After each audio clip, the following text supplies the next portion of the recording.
Olá, meu nome é Eduardo Buzetti, eu sou analista jurídico do Ministério Público de São Paulo e sou também professor universitário de Direito Processual Penal na graduação e em programas de pós-graduação e também trabalhando com ênfase em preparação de candidatos a concursos públicos e exame de OAB. O presente canal tem um propósito de manter você atualizado sobre conhecimento dogmático, sobre o direito processual penal, principalmente sobre o processo penal, mas também de uma forma mais abrangente as ciências penais, mas também te atualizar, também te manter ali a par das decisões constantes dos tribunais superiores e que impactam diretamente na tua função, no teu conhecimento jurídico e na tua preparação para o exame da OAB ou concursos públicos.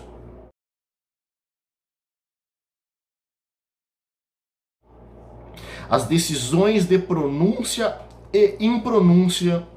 dentro do rito do tribunal do júri. São duas decisões que sempre são abordadas nos exames da OAB, em concursos públicos. Tem uma problemática que envolve a relação também da fase recursal, e é por isso que eu seleciono para ser o primeiro tema para a gente abordar num vídeo sintético e ao mesmo tempo que te coloque sintonizado e preparado para enfrentar qualquer desafio. O que vem a ser a decisão de pronúncia? Primeiro eu preciso entender que o rito do júri ele é chamado de escalonado, ele é chamado de bifásico, porque uma das fases percorre perante o juiz togado, o juiz de direito aprovado num concurso de provas e de títulos, e a outra fase ela se desenvolve perante o conselho de sentença, que é composto por nossos pares, pelos brasileiros natos ou naturalizados, que aqui possam residir, que tenham boa índole atestada por órgãos públicos ou por entidades da nossa convivência social. Dentro dessa perspectiva do funcionamento do Tribunal do Júri é que se encontra as primeiras decisões ao final da primeira fase, a decisão de pronúncia e a decisão de impronúncia. A decisão de pronúncia, prevista lá no artigo 413 do nosso Código de Processo Penal, estabelece que o juiz, quando convencido da probabilidade da autoria, coautoria ou participação do agente no delito, e também convencido da existência do fato, e eu aqui gosto de mencionar que existência do fato é por muitos chamada de prova da materialidade, o juiz convencido desses elementos, ele então pronunciará, ele encaminhará, submeterá o acusado a julgamento perante o Tribunal Popular, de onde então será decidida a sorte, a vida jurídica do acusado perante a sociedade, sendo possivelmente condenado ou absolvido. A decisão de pronúncia ela é marcada como característica de decisão interlocutória, uma decisão interlocutória mista, não terminativa. É uma decisão interlocutória por quê? Porque ela resolve uma controvérsia, ela resolve um incidente processual, mas não coloca fim ao mérito, condenando, absolvendo ou declarando extinta a punibilidade do acusado. Ela é uma decisão interlocutória mista, porque ao mesmo tempo em que eu resolvo essa controvérsia, de decidir uma probabilidade de submissão do réu a julgamento pelo Tribunal Popular, eu também tenho um caráter misto. Por quê? E não terminativo, porque eu não encerro o processo. Eu encerro uma fase procedimental e automaticamente já dou início a outra fase. Importante a gente entender também que, neste momento, vigora o princípio do indúbio pro societate. O juiz não precisa ter certeza plena da responsabilidade do acusado. O juiz não precisa ter convencimento absoluto, respaldado na certeza material da existência do crime. Basta com que o juiz consiga decifrar, consiga compreender pela coleta de elementos mínimos que permitam entender que aquele indivíduo acusado é o provável autor do crime doloso contra a vida e que também existem provas, elementos indiciários da existência da infração penal. Por fim, quanto à pronúncia, é interessante sabermos que o recurso que permite ser impugnável a decisão de pronúncia é o recurso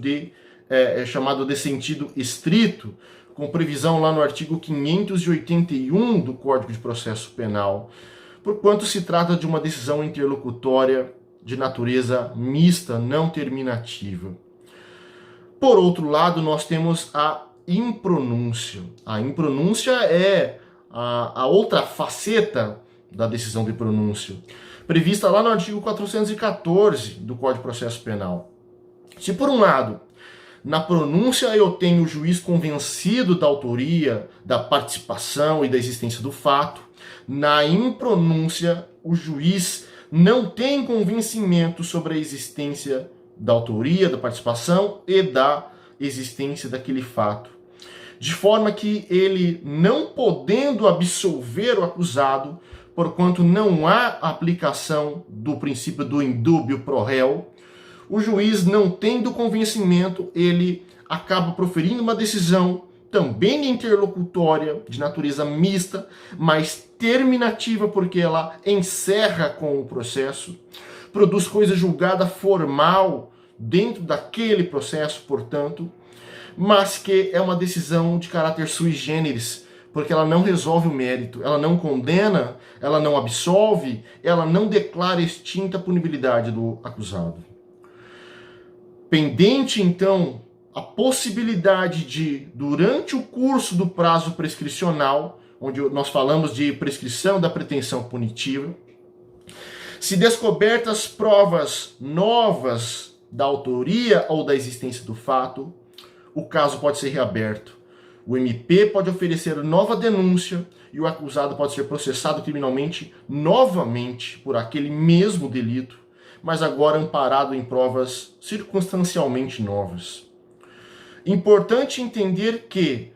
se o juiz tiver dúvida sobre a existência do delito, sobre a existência da autoria, da provas da autoria, da existência do fato, é importante que o juiz faça a análise sobre se a dúvida é razoável ou se a dúvida é desarrazoada. Nós temos uma teoria vinda dos Estados Unidos, né, que fala sobre a ressonância da dúvida acima, além do razoável, onde o juiz, tendo a possibilidade de entender que, olha, é possível que esse indivíduo seja o autor, partícipe desse delito, é possível que esse fato tenha ocorrido, embora ainda não tenha convicção total. Então ele deve pronunciar o acusado. Ele deve pronunciar para que o Tribunal Popular dê a última palavra, já que é o juiz natural à sociedade dos crimes dolosos contra a vida humana, conforme o artigo 5º, inciso 38 da Constituição Federal. Porém, também é de entender que o juiz, estando num convencimento realmente que lhe impossibilita ter segurança sobre concluir pela existência do fato e de sua autoria ou participação, ele então impronunciará o acusado, arquivando o processo e permitindo com que durante o curso do prazo prescricional possa a Polícia Judiciária prosseguir com investigações, possa o MP reabrir a matéria, a rediscussão da matéria por meio de uma nova ação penal, buscando a responsabilidade do indivíduo por provas novas. Por último, eu quero frisar que, no caso da impronúncia, de acordo com o artigo 416 do Código de Processo Penal, da decisão de impronúncia é desafiável o recurso de apelação. E eu quero também fazer uma advertência, porque o artigo 416 menciona que da sentença de impronúncia ou absolvição sumária caberá apelação.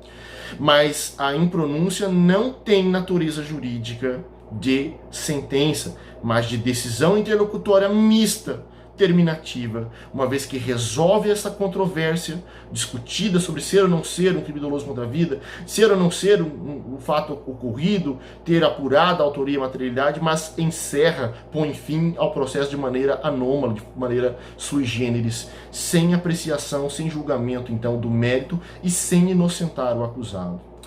Se você gostou, se inscreva no nosso canal, deixe o seu like, compartilhe com seus amigos, que em breve a gente estará sempre comentando pontos relevantes para o mundo do direito, para a sua preparação para concursos públicos e também para o desenvolvimento do seu conhecimento jurídico na tua graduação ou pós-graduação.